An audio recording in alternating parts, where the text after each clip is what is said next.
Hello，大家好，我係理想家嘅主持人 Talon。咁今期嘅最主要內容咧，係同大家分享一下中山西區三大神盤嘅一個優劣勢。咁同埋咧，呢三個樓盤攞嚟作翻一個綜合對比咧，對於我哋考慮翻嚟退休度假自住嘅香港街坊嚟講，邊個樓盤會更加適合你哋？咁同時咧，有關注香港 channel 嘅街坊朋友，肯定知道呢三個樓盤就係我近期拍嘅中山西區中旅彩虹，仲有我哋嘅幸福匯，包括我哋嘅華潤人行公園四季1期、2期嘅。咁 OK，咁首先我哋睇翻我哋一個開發商背景嘅一個對比。咁我哋睇翻中旅彩虹啦，係由香港麗豐控股開發嘅，喺香港嘅話咧係有一定嘅品牌知名度啦。咁所以對於香港街坊嚟講咧，你哋一個生活需求咧，同埋你哋嘅一個喜好嘅話咧，係相對嚟講比較了解嘅。OK，咁我哋再睇翻我哋嘅幸福匯，幸福匯咧係由中山潤達實業有限公司開發，喺中山本地咧一直係有比較好嘅一個口碑嘅。咁包括我哋依家幸福匯咧係賣緊我哋4期嘅產品，早期嘅話1期、2期、3期已經係賣晒啦，而且1、2、3期咧都係多數係中山本地人買嘅，基本上佢哋對我哋幸福匯早期嘅產品亦都係比較認可，基本上已經達到咗即係出一期追一期嘅一個狂熱程度噶啦，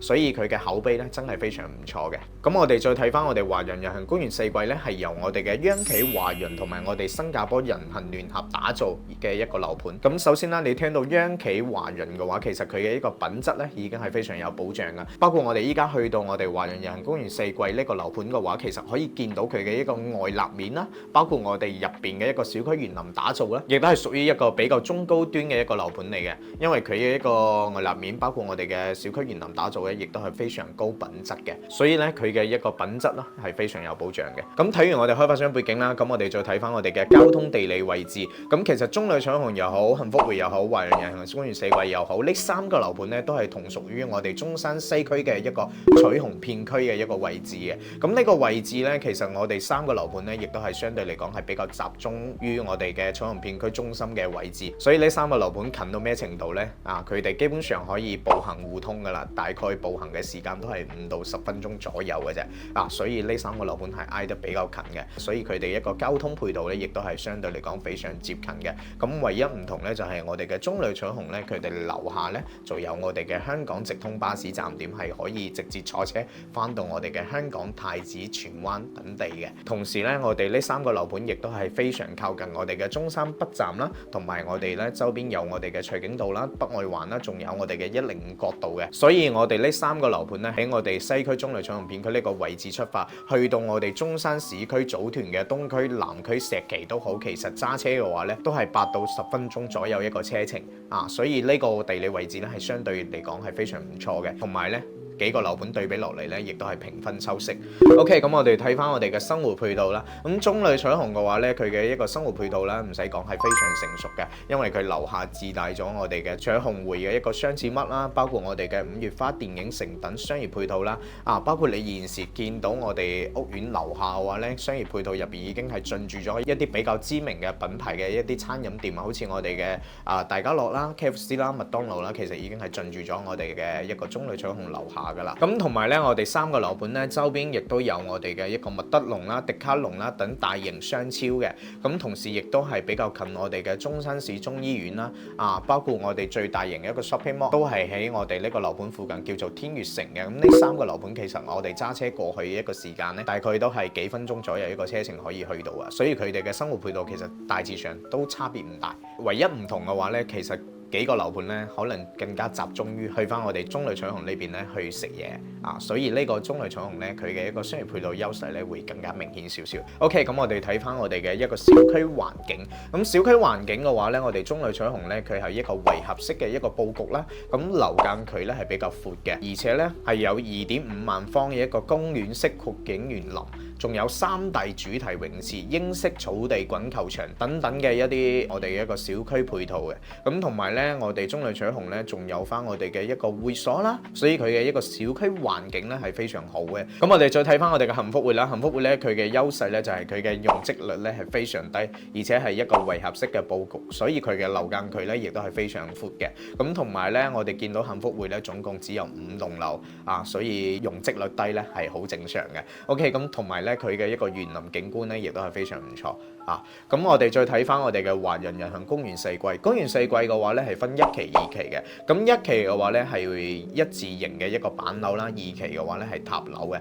最主要賣咧依家其實都係賣翻二期一啲升級戶型嘅。咁同埋二期嘅話咧，佢作為一個塔樓嚟講咧，佢嘅一個戶型設計 design 上面嘅話咧，佢嘅實用率啦，包括佢嘅一個佈局咧，相對嚟講咧會更加合理好少少嘅。咁同埋咧佢嘅一個綠化咧，一期、二期都好，都係做得非常好嘅。咁講完以上幾個咧，咁我哋再睇翻我哋一個價錢啦。咁其實中旅搶紅嘅價錢咧都有同大家講過啦，就係我哋依家賣緊我哋嘅清盤特價單位嘅，只有我哋嘅108平方咧3房2廳2衛戶型啦，同埋我哋140平方嘅一個4房戶型嘅，咁全部都係帶我哋嘅精裝交付啦，同埋全屋中央空調嘅。均價嘅話咧，大概係喺14000幾到16000左右呢個均價嘅。睇翻樓層啊，而且佢依家剩翻啲高樓層，大概單價都要去到係15000左右呢個均價先買到落嚟啊。呢個就係我哋嘅中旅搶紅價錢。咁幸福匯嘅話咧，而家最主要賣咧就係賣緊我哋嘅92平方3房2廳1衛呢個樣板房啦，仲有我哋嘅104平方嘅一個3房單位，同埋115平方嘅一個3房，仲有一個就係119平方嘅3房。咁119平方咧就係睇江景嘅，如果唔睇江景嘅情況底下，其實均價嘅話其實都係喺14000幾左右。咁如果睇江景嘅話咧，均價就要去到係16000幾啦。啊，咁呢個就係我哋依家幸福匯在售嘅一個價錢。咁我哋睇翻我哋華人人行公園四季啦。咁呢個樓盤咧，其實我哋最主推咧就係我哋2期嘅一個升級版戶型嘅。咁好似我哋95平方嘅3房2廳2衛戶型啦，仲有我哋105平方嘅一個3+1房嘅一個南北對流雙陽台戶型嘅。咁呢個均價嘅話，其實亦都係喺13000左右一個均價嘅，矮啲樓層12000幾嘅都有啊，而且樓層選擇性咧亦都係比較多嘅。呢個咧就係我哋依家目前華人人行賣緊嘅一個價錢啦。OK， 咁講完呢度啦，咁我哋再睇翻我哋一個3個樓盤嘅一個優缺點啦。咁西區中旅搶紅嘅話咧，佢嘅一個優點咧就係產品層高嘅話咧係3.15米嘅。啊，裝修牆面嘅話咧係有全屋嘅複合板交付啦，同埋背景牆嘅話咧都有配備嘅。咁包括咧佢嘅戶型嘅一個得房率嘅話，其實都比較高，而且主陽台咧基本咧都有贈送，而且可以做小房間嘅。咁小區商業配套啦係比較成熟啦，自帶商業啦。咁分配嘅話咧，因為佢係學區房啦，可以讀到我哋嘅西區中心小學啦，教育資源啦亦都係比較好，而且係現樓喎。啊，隔離咧亦都冇輕軌啦，冇快速路干擾。啊，呢個咧就係我哋中旅搶紅嘅一個優勢。咁缺點嘅話，其實亦都係比較明顯。啊，因為佢嘅樓盤咧相對嚟講比較大，二手房同埋新房咧一個價差咧會比較大啲嘅。咁同埋咧佢依家在售嘅4期咧，佢有北向啦、西向啦呢啲朝向啦。咁相對嚟講咧，朝向咧對比其他2個樓盤咧就差咗少少啦。咁其他方面嘅話都係優勢嚟嘅，冇咩缺點噶啦。咁我哋再睇翻我哋一個幸福匯。咁幸福匯嘅優點咧就係佢門口咧就係我哋嘅一個西區中心小學啦。香港街坊你哋可能唔考慮小朋友讀書啦，但係如果話本地人嘅話，肯定會考慮呢一點嘅。住喺呢個屋苑嘅業主咧，佢哋嘅小朋友咧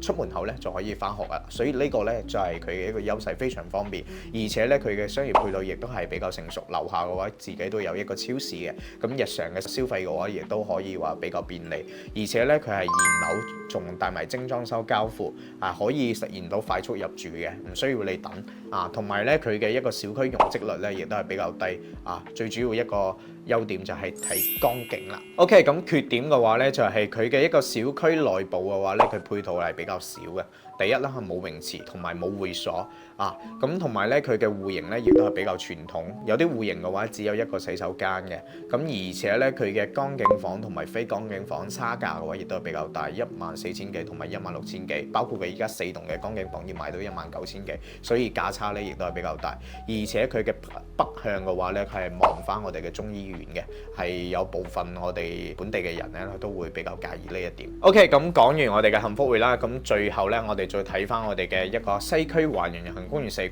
咁優點咧好明顯，華人品牌品質肯定有保障。咁同埋佢小區園林咧係一個新加坡風格嘅，你入到去見到咧同埋其他一個小區園林咧係完全唔同啊，睇起身係高端大氣好多嘅。咁同埋咧佢1期咧已經係交付晒，目前咧就剩翻20零套嘅一啲貨尾，所以一期交付咗之後，佢嘅口碑咧亦都係非常唔錯嘅。而且咧每棟樓樓下嘅話咧有唔同嘅主題架空層，同埋我哋嘅健身房啦、兒童樂園等等嘅一啲飯會所嘅。咁仲有咧佢嘅一個交付標準亦都係比較高嘅，戶型嘅實用率咧亦都係比較高嘅。而且咧佢95平方嘅一個戶型咧有5.3米長嘅一個陽台喎，115平方咧戶型咧係可以做到南北對流4房喎，呢個係非常難得嘅。而且隔周邊嘅教育啦、商業啦、休閒娛樂等配套咧，亦都可以講話好完善。咁缺點嘅話咧，就係佢北面嘅話咧係北外環同埋深茂高鐵，咁部分嘅樓宇嘅話咧，佢係有噪音影響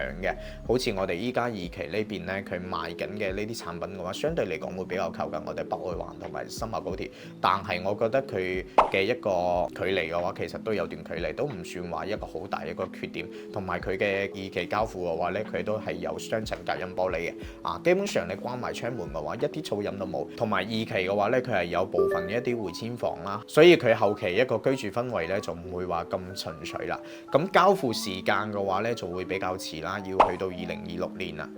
所以嘅話咧，呢個就係我哋嘅一個公園四季一個缺點大家都可以斟酌一下。咁綜合嚟睇嘅話咧，如果你哋係注重開發商背景同埋我哋嘅一個居住氛圍嘅話，其實中旅彩虹咧係一個好唔錯嘅選擇嚟嘅。同埋如果你注重佢一個高交標、高質量嘅話，中旅彩虹咧係完全可以達到你嘅一個交付質量嘅一個要求嘅。所以咧，中旅彩虹咧係一個好唔錯嘅選擇。如果你哋係追求低容積率咧，同埋睇江景睇我哋嘅江邊公園景觀嘅話咧，其實幸福匯咧可以作為優選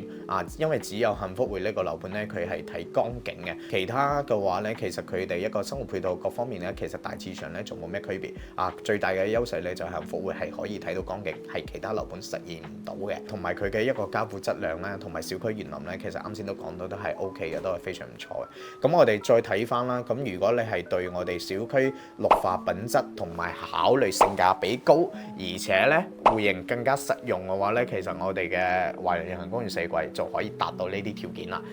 咁其實呢3個樓盤對比落嚟咧，我更加傾向於華人夜行公園四季嘅，因為佢可以攞最少嘅錢買到一個最實用嘅產品，同埋咧佢嘅一個交通配套咧，同埋其他2個樓盤咧真係平分秋色嘅，冇咩話相差比較大嘅地方。OK， 以上咧就係我影片嘅主要內容啦。咁今期嘅分享咧就到呢度啦。如果對於你哋係有幫助嘅情況底下咧，可以點個 like 啦，或 share 出去分享俾更加多嘅一啲街坊朋友嘅，亦都感謝大家嘅支持啦。咁如果話有其他方面係想了解嘅情況底下咧，亦都係可以喺我評論區，可以喺我影片下方咧去留言嘅，咁我都會抽第一時間出嚟去回覆翻你哋。OK，咁今期就分享到呢度，下期我哋再見，拜拜。